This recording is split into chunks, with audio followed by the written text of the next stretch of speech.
नमस्कार मित्रों, आज की इस वीडियो में हम जानेंगे कि करवा चौथ की तिथि क्या है, किस समय हमें करवा माता की पूजन करना है, यानी करवा माता के पूजन का शुभ समय क्या रहेगा, किस समय चौकी हमें कब लगानी है, साथ ही साथ भद्रा का समय क्या रहेगा, उसके बाद चंद्रोदय का क्या समय है और हमें कब पूजन करना है और क्या हम इस वर्ष करवा चौथ का व्रत शुरू कर सकते हैं या नहीं शुरू कर सकते।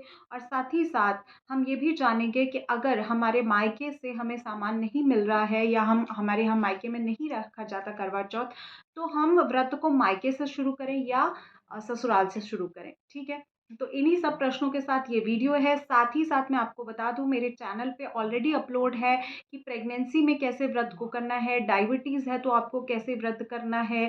साथ ही साथ मैंने और भी वीडियो शेयर की है कि पति पूजन कैसे करना है, चंद्र पूजन कैसे करना है, चौकी कैसे लगानी है, सामग्री क्या है, सास की जो थाली सजाएंगे वो कैसे सजाएंगे, सारी डिटेल वीडियो मेरे चैनल पे अपलोड है। आप उसको चेकआउट कर सकते हैं। और अगर दोस्तों आप चैनल पर पहली बार विजिट कर रहे हैं तो प्लीज़ चैनल को सब्सक्राइब कर लीजिएगा।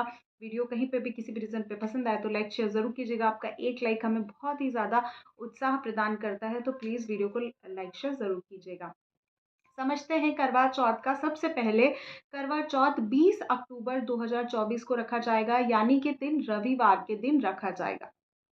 दूसरा महत्वपूर्ण प्रश्न लेते हैं कि भद्रा का साया कब है। देखिए, जो 19 तारीख है, 19 तारीख को यानी दिन शनिवार को रात्रि में भद्रा का साया रहेगा और 20 तारीख को सुबह लगभग 10:30 बजे तक भद्रा का साया रहेगा। ठीक है, लेकिन जो चंद्र, क्योंकि हम करवा चौथ में करवा माता की पूजा करते हैं जो प्रदोष काल में की जाती है, यानी भगवान शिव और माता पार्वती के साथ करवा माता की पूजा की जाती है, वो संध्या प्रदोष काल में की जाती है। तो उस समय भी भद्रा नहीं है, साथ ही साथ जब चंद्र पूजन करते हैं उस समय भी भद्रा नहीं है। तो बस सुबह के समय भद्रा है और उससे कोई दिक्कत नहीं है। बस सुबह आप संकल्प मत लीजिएगा। ठीक है, आप संकल्प ले लीजिएगा प्रदोष काल में। ये हो गया। अब नेक्स्ट हम समझते हैं तीसरा पॉइंट कि अगर हमारे मायके में करवा चौथ नहीं रखा जाता, हमारे मायके में लोग नहीं करते हैं, हमारे मायके से सामान नहीं आ रहा है, तो हम करवा चौथ का व्रत कैसे करेंगे। तो कोई दिक्कत की बात नहीं है। आपके मायके से कोई दे ना दे, आपके मायके में होता है नहीं होता है, आप यहाँ अपने ससुराल में अपने पति के पैसे से आप व्रत संकल्प कीजिए। आप जिसके भी पैसे से व्रत संकल्प करेंगे, आप व्रत पूजा करेंगे, दान करेंगे, पुण्य फल उन्हें ही प्राप्त होगा। ठीक है, अगर आप मायके में जा सकते हैं, मायके से शुरू कर सकते हैं, मायके की चीज़ों से शुरू कर सकते हैं तो बहुत अच्छी बात है। तो आप मायके से भी कर सकते हैं, अन्यथा आप ससुराल से भी कर सकते हैं। और ससुराल में भी नहीं है तो आप जहाँ पति रहते हैं, पति अगर मान लीजिए ससुराल भी नहीं, बहुत से लोगों ने पूछा है ससुराल भी नहीं है, पति के साथ अलग फ्लैट पे रहते हैं, तो कोई दिक्कत नहीं है। आपका पति जहाँ है वही आपका ससुराल है। तो आप अपने पति के साथ जहाँ पर भी हैं वहाँ पर व्रत को शुरू कर सकते हैं, उसमें कोई समस्या की बात नहीं है। सामान कोई दे ना दे कोई दिक्कत नहीं है। आप अपने पति के पैसे से, आप जॉब करते हैं तो आप अपने पैसे से भी इस व्रत को शुरू कर सकते हैं। ठीक, उसके बाद नेक्स्ट जो प्रश्न आता है, पूजा का शुभ मुहूर्त कब है। तो देखिए, जो चौकी बिछाई जाती है, जो करवा फेरा जाता है, जो करवा माता की 4 कथाएं सुनी जाती हैं, ये सारी चीज़ें प्रदोष काल में की जाती है। तो इस वर्ष जो पूजा का शुभ मुहूर्त रहेगा वो 5:46 से 7:03 तक है। तो इस बीच में लगभग 1.5 घंटे का समय रहेगा। तो इस बीच में आप चौकी बिछा लीजिएगा, करवा फेर लीजिएगा। सबके यहाँ पर करवा चौथ की पूजा विधि अलग-अलग होती है।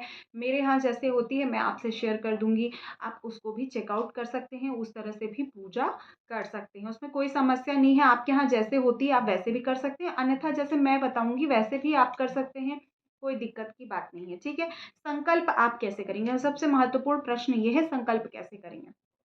संकल्प आपको संध्या काल में कर लीजिएगा, प्रदोष काल में, बहुत ही शुभ मुहूर्त है। शुभ मुहूर्त में इसलिए बोलना चाहती हूँ कि क्योंकि इस बार जो चंद्र देवता हैं वो रोहिणी नक्षत्र में रहेंगे।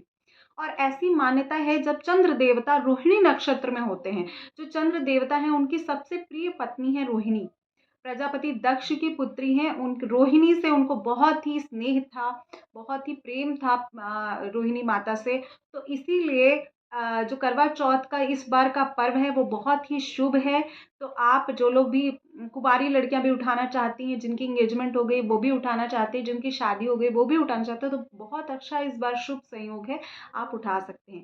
क्योंकि चंद्र देवता अपने सबसे प्रिय पत्नी के साथ रहेंगे तो वो उनकी खुशी और भी डबल हो जाती है जब वो रोहिणी नक्षत्र में रहते हैं। तो इसीलिए इस वर्ष सबसे महत्वपूर्ण शुभता का समय है, आप इस वर्ष उस समय आप व्रत का संकल्प कर लीजिएगा प्रदोष काल में, ठीक है? बहुत ही शुभ संयोग है। और इस चीज़ को भी समझिए कि जो दोनों का युगल संबंध है, वो बहुत ही स्नेहमयी है, बहुत ही प्रिय है। इसी की वजह से भगवान चंद्र को श्राप भी मिला था। तो उनसे जो उनका प्रिय रोहिणी माता हैं, उनसे उनका संबंध बहुत ही मधुर है। तो ऐसी ही मधुरता भगवान चंद्रमा आपकी युगल जोड़ी में प्रदान करें, ऐसी मनोकामना करती हूँ। और आप सभी का करवा चौथ बहुत ही फलित हो, बहुत ही पूर्ण हो, ऐसी भी मनोकामना करती हूँ। तो देखिए, नेक्स्ट प्रश्न ले लेते हैं, व्रत को मायके से शुरू करें या ससुराल से शुरू करें? ये भी बहुत महत्वपूर्ण प्रश्न है। मैं ये बोलना चाहती हूँ, आपके पति जहाँ पर हों, वहाँ से आप इस व्रत को शुरू करें। वैसे तो मायके से शुरू करना चाहिए, क्योंकि मायके से ही इस व्रत को करना चाहिए। कोई भी व्रत हम मायके से ही शुरू करते हैं, लेकिन करवा चौथ ऐसा व्रत है जिसमें पति की पूजा का बहुत विशेष महात्म्य है। तो पति देवता जहाँ पर हैं, क्योंकि उनकी पूजा बहुत विशेष रूप से की जाती है। तो अगर मायके में आ सकते हैं तो बहुत अच्छी बात है, आप मायके से भी शुरू कर सकते हैं, अन्यथा आप ससुराल से शुरू कर लीजिएगा, कोई उसमें समस्या नहीं है। और अगर आप फ्लैट पे रहते हो, कहीं पे रेंट पे रहते हो, तो वहाँ से भी शुरू कर सकते हैं, कोई दिक्कत नहीं है इसमें, ठीक है। नेक्स्ट हम कुछ चीज़ें, दो तीन चीज़ें और इसमें कनेक्ट कर लेते हैं, जैसे कि पीरियड्स। पीरियड्स में हम इस व्रत को कैसे करेंगे? देखिए, पीरियड्स में आपको व्रत शुरू नहीं करना है। अगर आपका उस टाइम पीरियड्स का पहला, दूसरा या तीसरा दिन रहता है, तो आपको व्रत नहीं शुरू करना है। चौथे दिन आप शुद्ध हो जाते हैं, तो चौथे दिन आप कर सकते हैं, व्रत को संकल्प के साथ कर सकते हैं, लेकिन कोई चीज़ को छूइएगा मत। मतलब आप संकल्प कर सकते हैं, जो संकल्प का पुष्प होगा, अक्षत होगा, वो सब आप पेड़ में डाल दीजिएगा, लेकिन आप पूजा वगैरह आप नहीं कर पाएँगे, ठीक है? क्योंकि मैं मना करती हूँ कि पीरियड्स में मतलब पूजा नहीं करनी चाहिए, क्योंकि संकल्प नहीं ले सकते। तो आप देख लीजिएगा, लेकिन वैसे अगर आप रहना चाहें, जो एकदम शुद्ध है, वो केवल छठवें दिन से ही रहा जाता है और छठवें दिन से ही व्रत को शुरू किया जाता है। अगर आपने पहले से व्रत शुरू किया है, तो पीरियड्स में आप कर सकते हैं। नेक्स्ट एक महत्वपूर्ण प्रश्न ले लेती हूँ, जिनकी सास नहीं है या जिनकी सास दूर हैं, तो वो अपनी सास को कैसे? देखिए, पहली बार जब आप करवा चौथ का व्रत उठाते हैं, तो उसी बार आपको सास को सारा श्रृंगार, थाली वगैरह आपको देना होता है, ठीक है? बार-बार आपको देने की ज़रूरत नहीं है। पहली बार जब बहू व्रत को संकल्प के साथ उठाती है, तो उसकी सास, सबसे पहले उसकी सास उसको देती है। मतलब सास हमको खाने-पीने की चीज़ें सरगी में और कुछ गहने वग़ैरह हमारी सास देती हैं, ठीक है? तो सास सुबह हमको देंगी और संध्या काल में जब पूजा हो जाता है, तो सास को फिर हम लोग गिफ्ट देते हैं, साड़ी हो गया, कपड़ा हो गया, कुछ दक्षिणा हो गया, वो सारा मैंने शेयर किया, आप चेकआउट कर लीजिएगा। तो इस तरह से करना चाहिए, ठीक? तो ये महत्वपूर्ण है कि अगर आपकी सास नहीं है, तो आप किसको देंगे? तो देखिए, सुहाग की थाली है, आपकी सास अगर नहीं है, तो आपको सुबह सरगी भी देने वाला कोई नहीं है, आप खुद ही से लेके खाएँगी तो कोई दिक्कत की बात नहीं है। उस दिन सास बना के स्पेशली देती हैं। तो अगर आपकी सास नहीं है, तो कोई दिक्कत की बात नहीं है। आपकी सास नहीं है, तो आप जो है वो सुहाग के श्रृंगार के जो सामान है, वो आप अपनी भाभी को दे सकती हैं, अपनी जेठानी को दे सकती हैं, अपनी ननद को दे सकती हैं, इस तरह से आप दे सकती हैं। और अगर कोई न मिलता है, तो ब्राह्मण को भी आप दे सकते हैं, ठीक है? ब्राह्मणों को भी दिया जा सकता है, जो हमारे गुरु माता होती हैं, जिनके यहाँ से हमने गुरु दीक्षा वगैरह ली होती है, तो वहाँ पर भी आप सुहाग की सामग्री दान कर सकते हैं, ठीक है? जिनका आप पैर छू सकें, ऐसे लोगों को आप दान कर सकते हैं। तो ये हो गई सुहाग की थाली की बात। सास की बात हो गई। अगर सास दूर हैं, तब हम क्या करें? देखिए, अगर आपकी सास दूर हैं, तो आप उनके नाम से कुछ पैसे निकाल के रख दीजिए। जो सुहाग की सामग्री है, वो खराब नहीं होती है। आप उसको सँभाल के रखिए, जैसे साड़ी वगैरह हो गया, कपड़ा वगैरह हो गया। और अगर नहीं है, तो आप उनके लिए पैसे निकाल दीजिए। पैसे निकाल के जब वो मिलेंगी, तो आप उनको दे दीजिएगा। इस तरह से भी कर सकते हैं। मेन-मेन सुहाग के श्रृंगार की चीज़ें चढ़ा दीजिएगा, जैसे सिंदूर हो गया, तो सिंदूर आप जब आएँ, तो उनको दे दें। ठीक है, कपड़ा हो गया, ये भी खराब नहीं होता है, तो वो भी आएँ जब आप उनको दे दें। चूड़ियाँ हो गई, मेन सुहाग की चीज़ें आप रख लें, बाकी आप पैसे जो है, वो आप दे सकते हैं। इस तरह से भी आप कर सकते हैं।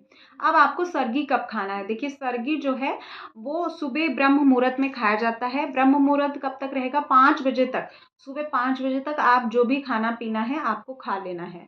सर्गी में क्या चीज़ें खानी चाहिए, क्या नहीं खानी चाहिए, सारी चीज़ें मैंने डिटेल शेयर की है, आप उसको भी चेकआउट कर सकते हैं। ठीक है? तो सर्गी जो है आपको 5 बजे से पहले खा लेना है और सर्गी से पहले आपको पूजा करनी है कि नहीं करनी है? नहीं करनी है। नहाना है कि नहीं नहाना है? तो नहीं नहाना है, कोई दिक्कत की बात नहीं। आप सर्गी खा लीजिए, उसके बाद जब सुबह सो जाइए, उसके बाद सुबह उठिएगा, आराम से आप कर लीजिएगा। 3 साढ़े 3 बजे तक आप उठ जाइए, आराम से। अगर आपकी सास हैं, तो वो तो खुद ही बना के देंगी, अगर आपकी सास नहीं है, तो आप खुद से अगर बनाएँगी, तो 3 साढ़े 3 बजे आराम से उठ जाइए, उसके बाद बना के खा पी सकते हैं, कोई उसमें समस्या की बात नहीं। ठीक है? तो इस तरह से आप करवा चौथ का व्रत संकल्प के साथ इस वर्ष उठा सकते हैं। बहुत सुंदर मुहूर्त है, बहुत शुभ मुहूर्त है और उम्मीद करती हूँ आपके सभी डाउट क्लियर हो गए होंगे। आप सभी के जीवन में चंद्र देवता, माता करवा, भगवान शंकर और माता पार्वती की आप सभी के जीवन में शुभता प्रदान करें। आप सभी के जीवन में इसी तरह से सुहाग बना रहे, इसी मनोकामना के साथ मिलती हूँ नेक्स्ट वीडियो में। और अगर दोस्तों लास्ट में फिर से रिक्वेस्ट कर रही हूँ, अगर आप चैनल पर पहली बार विजिट करें तो चैनल को सब्सक्राइब कर लीजिएगा। वीडियो कहीं पे भी किसी भी रीज़न पे अच्छी लगे तो लाइक शेयर ज़रूर कीजिएगा। मिलती हूँ नेक्स्ट वीडियो में, तब तक के लिए हर हर महादेव।